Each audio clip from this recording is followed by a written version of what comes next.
हमारी इंद्रियां प्रभु की सेवा से जो प्रसाद मिल रहा है उससे सुखी है। शब्द स्पर्श रूप रसगंध स्वयं भोगता नहीं। हमारा शरीर प्रभु की सेवा का पात्र है। हमारी बुद्धि प्रभु के सुख में ही निमग्न रहने वाली है। अगर इनको हम प्रभु से अलग करके कोई सुख लेते हैं, ध्यान देना, प्रभु के अतिरिक्त उनके नाम रूप लीला सेवा प्रसादी इसके सिवा अलग कोई भोग भोगते हैं, अलग कोई सुख लेते हैं, शास्त्र विरुद्ध आचरण करते हैं, तो वही हमको साधन में अंधकार पैदा कर देगा, विमुख कर देगा। आपको पता ही नहीं चलेगा। केवल क्रियाएं होंगी, अध्यात्म में प्रवेश नहीं होगा। क्रियाएं हो सकती है, ये करें वो करें ये करें, पर अध्यात्म में प्रवेश नहीं होगा। प्रभु को लेकर के हमारी सारी चेष्टाएं होनी चाहिए। हम भक्ति मार्ग में प्रेम मार्ग के उपासक हैं। ज्ञानी उन्हें मिथ्या देखता है और भक्त उन्हें भगवत स्वरूप बना लेता है। अंत में ज्ञानी भी उससे ब्रह्म स्वरूप ही मानता है। सर्वम खल्विदम ब्रह्म। भक्त प्रारंभ से ही प्रारंभ कर देता है।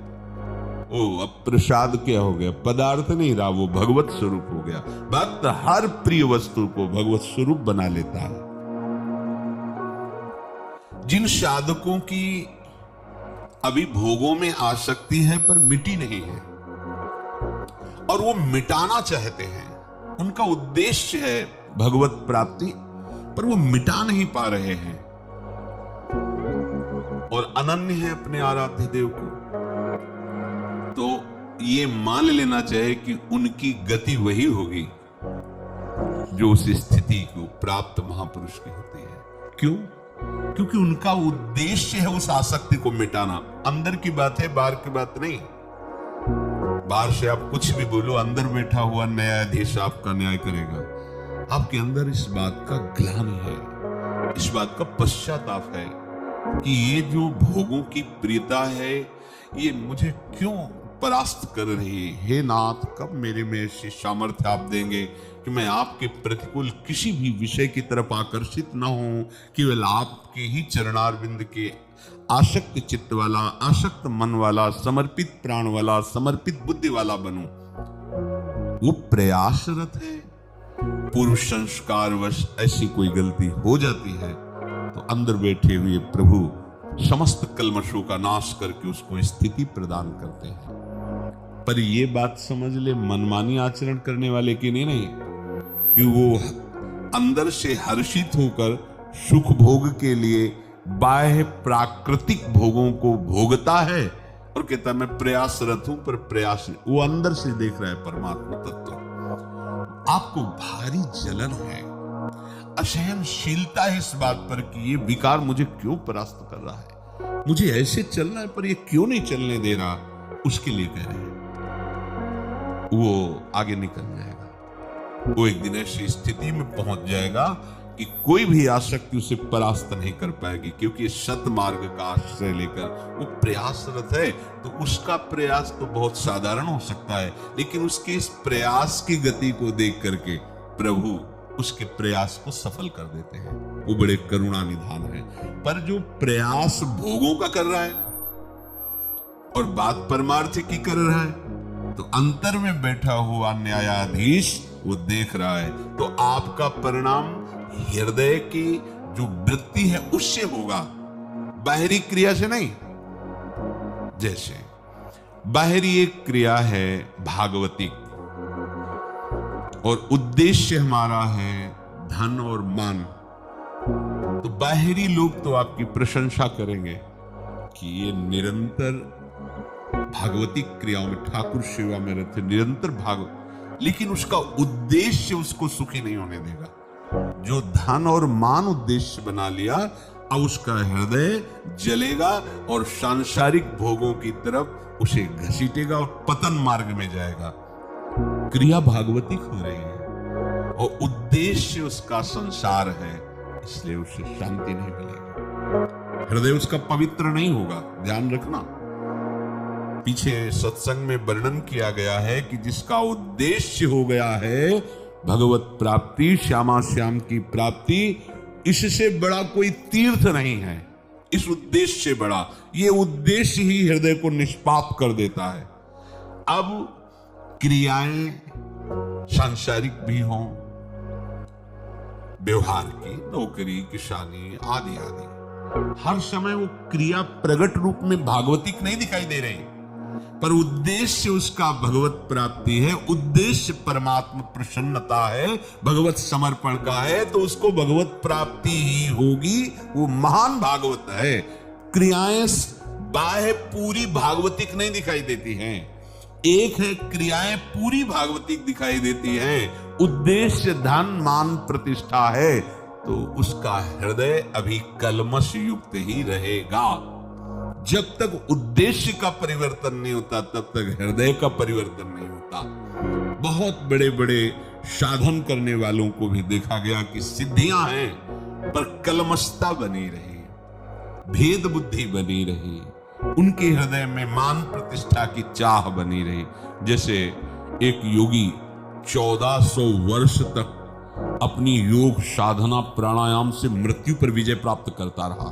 जहां मृत्यु आती तो पहले ही मृत्यु स्वरूप हो जाता, अपने प्राणों को सूक्ष्म गति से पहले ही स्पंदन रहित। मृत्यु आती खोजती तो मरा हुआ पहले ही है, समय निकल गया फिर प्राण संचलित।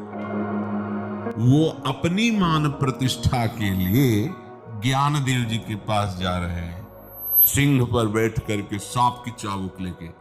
कलमशता नहीं गई, इतनी योग सिद्धि है। चांगदेव उनका शायद नाम था, चांगदेव। अब केवल भगवत तत्व में निष्ठित महापुरुष जिनका उद्देश्य ही प्रभु स्वरूप है, जब उनसे कहा कि वो ऐसी ऐसी, तो समझने को दिखाने के लिए आ रहे कि मैं बहुत बड़ा योगी हूं और जिसको चाहूं उसको वश में कर सकता हूं। तो जिस चबूतरे में बैठे थे, चबूतरे से कहा मिलने के लिए चलो, तो जड़ चबूतरा चल दिया। वो ये जब देखा कि एक हमसे बहुत कम अवस्था का और इतना बड़ा उसके अंदर सामर्थ्य, उतर कर साष्टांग दंडवत है। अभी परमार्थ के मार्ग में प्रवेश नहीं था। सिद्धियां हैं, योगी है, चमत्कार दिखा रहा है, लेकिन जो अध्यात्म का स्वरूप है अभी उसमें प्रवेश। तभी शिष्य बने, ज्ञानदेव जी के शिष्य बने, उन्होंने उपदेश करके उनको आत्मबोध कराया। तो उद्देश्य यदि आपका भगवत प्राप्ति नहीं बन पा रहा है तो उसमें कहीं ना कहीं किसी विषय की प्रियता है, कहीं ना कहीं धन में, मान में, भोगों में आपकी प्रियता है। भोगेश्वरी प्रसक्ता नाम तया कहत चेतसाम व्यवसायत्मिका बुद्धि समाधो न विधीयते। वो परमात्मा प्राप्ति का निश्चय ही नहीं कर सकती बुद्धि जिसने भोगों में सुख है ऐसा निश्चय किया है। जिन साधकों की आसक्ति मिटी नहीं है पर उनका उद्देश्य है भोगों की आसक्ति को मिटा करके भगवत प्राप्ति करना, तो मान लेना चाहिए कि वो आसक्ति रहित ही हैं, उनको वही गति मिलेगी। ये है भगवान की तरफ से दुलार। देख लो, ये प्रभु की तरफ से दुलार है। क्या? यद्यपि आसक्ति नहीं मिटी पर वो मिटाना चाहता है, तो प्रभु देख रहे हैं अंदर से, तो उसकी गति वही होगी। निराश होने की बात नहीं, पर इसमें आंतरिक बात, उद्देश्य देखना है।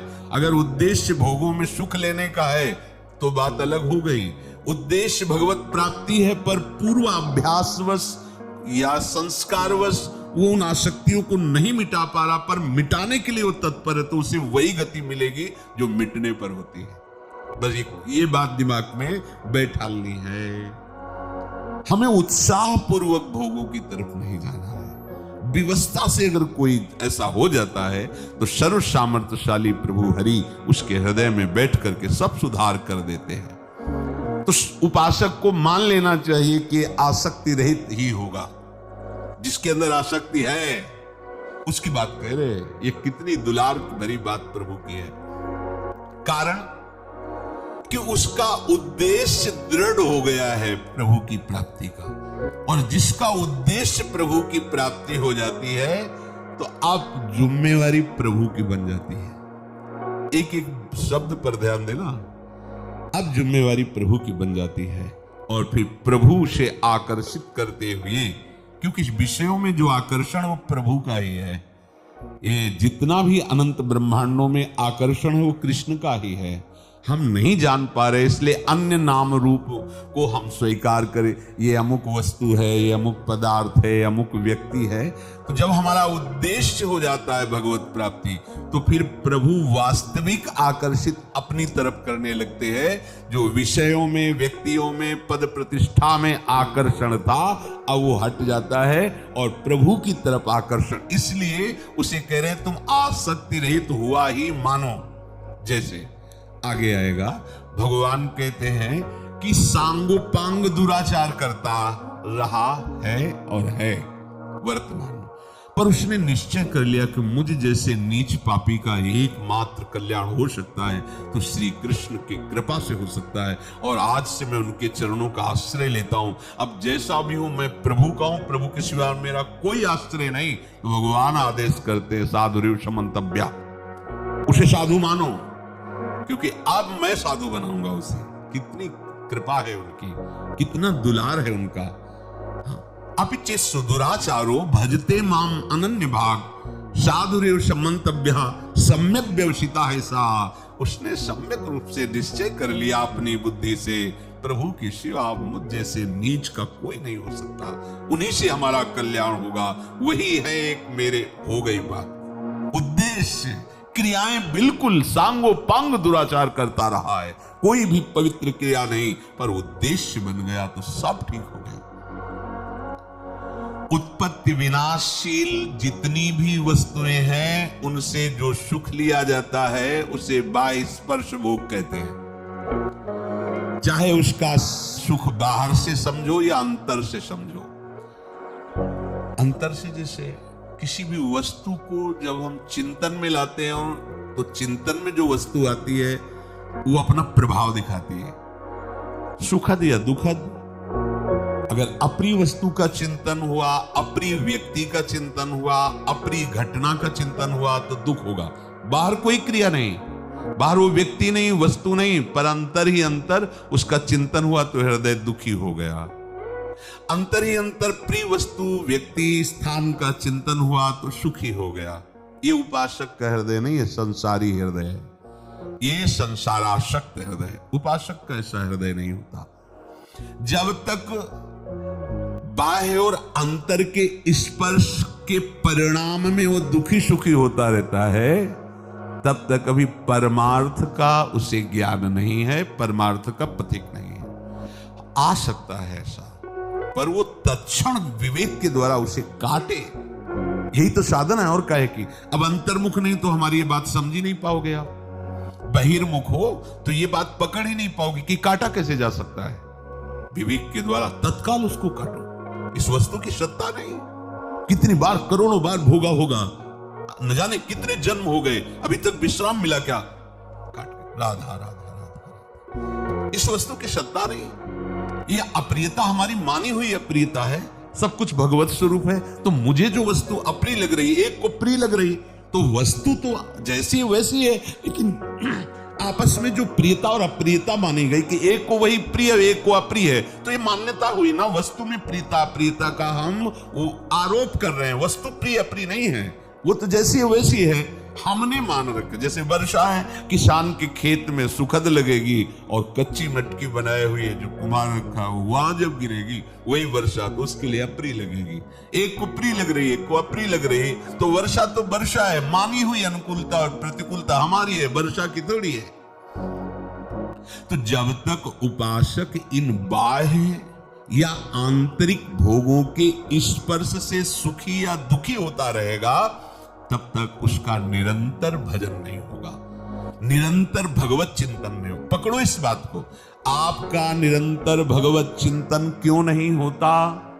क्योंकि आप भीतर या बाहर से जैसे कोई घटना हुई, कोई वस्तु आई, कोई व्यक्ति आया, कोई परिस्थिति आई, तो प्रिय आई तो सुखी हो गए, अप्रिय आई तो दुखी हो गए। अंदर से कोई चिंतन उठा, प्रिय का तो हर्षित हो गए, सुखी हो गए, अप्रिय का तो दुखी हो गए। बड़ा ज्ञान का जाल बिछा हुआ है। 20-25 वर्ष पहले कोई हमारा था और वो पधार गया। अब आज इसकी स्मृति आई, अब हमारे हृदय में प्रियता या अप्रियता, दुख या सुख चालू। यह ज्ञान की तत्काल काटो। जिस व्यक्ति से संबंध माना था वो व्यक्ति नहीं रह गया, लेकिन संबंध हृदय में है अभी। उपासक संबंध को नष्ट करता है, व्यक्ति को नहीं, ध्यान रखना। उपासक वृत्ति को नष्ट करता है, माने हुए संबंध को। व्यक्ति पास बैठा रहे, कोई फर्क की बात नहीं। व्यक्ति 20-25 वर्ष पहले पधार गया, अपना कोई था, अब उसकी याद लेकर के 20-25 वर्ष बाद वो दुखी सुखी हो रहा है। कई वर्ष पहले किसी ने अपमान किया था, उसकी वृत्ति अब भी बनाए हुई है। व्यक्ति तो न जाने कहां है भी कि नहीं, लेकिन वृत्ति अभी सुरक्षित है। उसका चिंतन करके वो जलन महसूस करती है, चिंतन करके वो सुखी हो रही है। यही है संसारिकता, यही है बंधन, और यही हमें निरंतर भजन नहीं होने देता। पकड़ो इस बात को, अंतर की बात को पकड़ो। हमें उस विवेक के द्वारा वृत्ति का नाश करना है।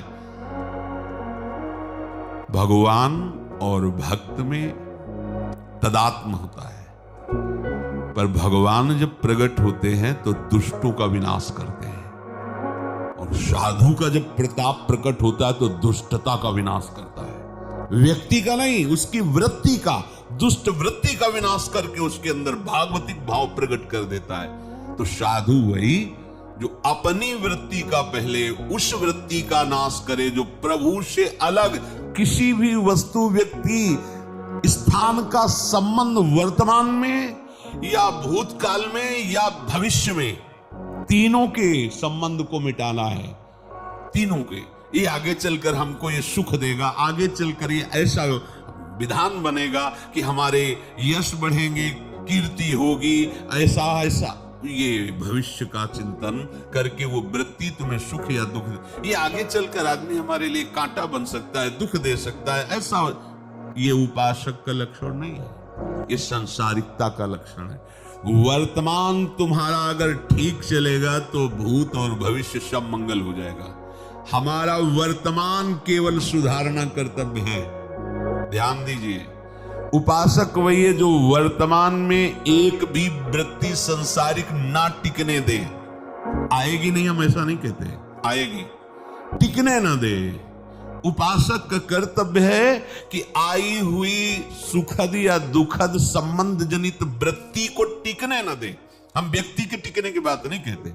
और बहिर्मुख अपने लोग व्यक्ति पर ज्यादा प्रभाव देते हैं। ये सामान हटा दो, ये व्यक्ति हटा दो, ये परिस्थिति हटाने की कोशिश करो, नहीं। उपासक वृत्ति को हटाता है। वृत्ति हट गई तो उसके पास बैठे रहने पर भी न राग है न द्वेष है, और वृत्ति नहीं हटी तो वो करोड़ों कोस दूर है, पर हमारी वृत्ति छाती जलाएगी, हमारे हृदय में विकार पैदा करेगी, सुखद या दुखद, रागात्मक या द्वेषात्मक। साधक साधु अपनी वृत्ति संभालता है। वर्तमान में एक क्षण भी हमारा श्यामा श्याम से बिलग न जाए, केवल हमें इतना देखना है। 10 मिनट आगे क्या होगा नहीं सोचना, हमें ये देखना है हमारा ये सेकंड गया ना राधा, बस इतना देखना है। कोई परिश्रम की बात तो नहीं कह रहे। हम श्रम तब मानते जब हम शाम तक के लिए सोचते हैं। कैसे शाम का शयन भोग होगा अपना, दोपहर का कैसे, हमें अभी देखना है। अभी वर्तमान हमारा चल रहा है, ये हमारा वर्तमान बिगड़ने न पावे। राधा गया एक सेकंड मंगल में।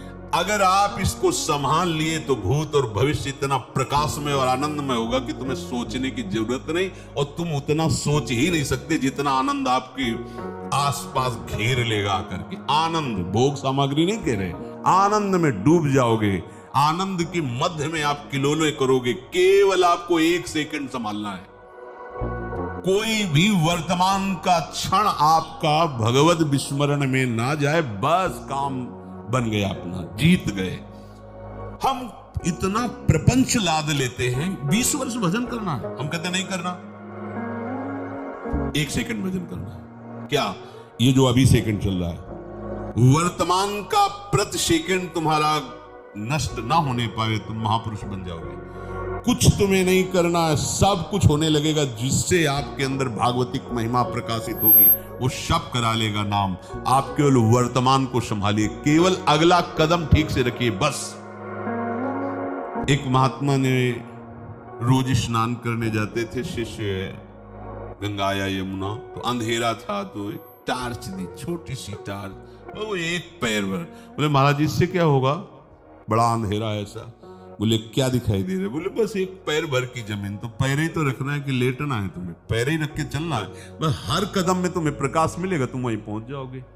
हम क्या चिंतित हैं कि पूरे जीवन भर हमें विषय नहीं भोगना, पूरे जीवन भर सबसे अलग लगना, पूरे जीवन भर भजन करना है। मन घबरा गया। उसको हमको इस रूप में नहीं लेना।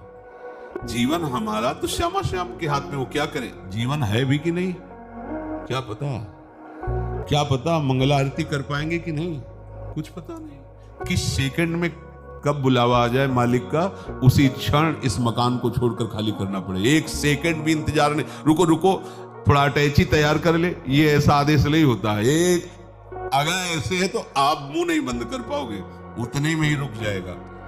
फिर हम अगले घंटे का अनुष्ठान, जैसे लोग नहीं कहते हम इतने माला का अनुष्ठान ले, भैया अगले सेकंड का पता नहीं तो अनुष्ठान किस बात का ले रहे? ब्रह्मा है क्या, जानता है क्या तू कितने वर्ष जिएगा?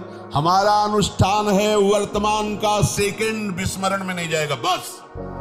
जय हो उसकी, वो शुभ शुभ दुर्ग विध्वंस बल तब जयत जयत जगोच्चरे। बस इतनी बात सिखानी है अपने मन को, इतनी बात मन को सिखानी कि वर्तमान के समय को हम श्री जी से बिलक नहीं जाने देंगे। बस शाम के भजन होगा कि नहीं हम इसकी बात नहीं कहते। हम अभी राधा, फिर अगला सेकंड राधा। वर्तमान के सेकंड को आप प्रियालाल में समर्पित कर, आप जैसी परमार्थ स्थिति जो जागृत होगी वो अन्य किसी साधना से नहीं। हम लोग क्या करते हैं, वर्तमान को भविष्य के लिए नष्ट करते रहते हैं, वर्तमान को भविष्य के लिए नष्ट करते रहते हैं। ऐसा कर ले तो आगे ऐसा हो जाएगा, वैसा हो जाए, ऐसा। देखो ना वर्तमान को हम कैसे नष्ट करते हैं। आप देखो खुद हृदय में बैठ के देखो, अरे भविष्य और भूत हरि के हाथ में है। और हरि के हाथ में क्या है, हरि नाम के अधीन है और नाम हमारे हाथ में है, तो सब हमारे हाथ में हो गया। वर्तमान राधा राधा राधा राधा राधा।